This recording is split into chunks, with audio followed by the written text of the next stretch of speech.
গণ অধিকার পরিষদ নির্বাচন কমিশনারের কার্যালয়ে আওয়ামী লীগ জাতীয় পার্টি সহ বেশ কয়েকটি রাজনৈতিক দলের নিষিদ্ধের ব্যাপারে একটি লিখিত কাগজ, লিখিত দরখাস্ত আবেদনপত্র জমা দিয়েছে।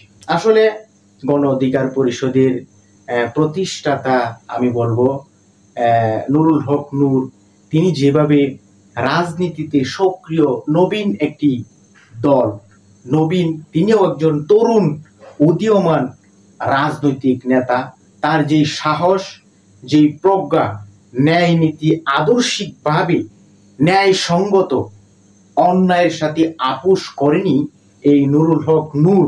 নুরুল হক নূর যদি অন্যায়ের সাথে আপোষ করত, তিনি কিন্তু এমপি মন্ত্রী হয়ে যেতে পারত এই অল্প বয়সী।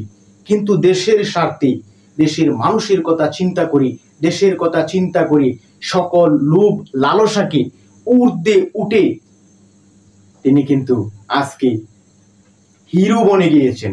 এই গণ অধিকার পরিষদ প্রত্যেকটা গণতান্ত্রিক ন্যায়সঙ্গত আন্দোলনের সমর্থন দিয়েছে। এখন অবশ্য বিভিন্ন আওয়ামী লীগের আমলে যে সকল রাজনৈতিক দলগুলা তাদেরকে সহযোগিতা করেছে, সে সকল রাজনৈতিক দলের নিবন্ধন বাতিলের জন্য আবেদন করেছে।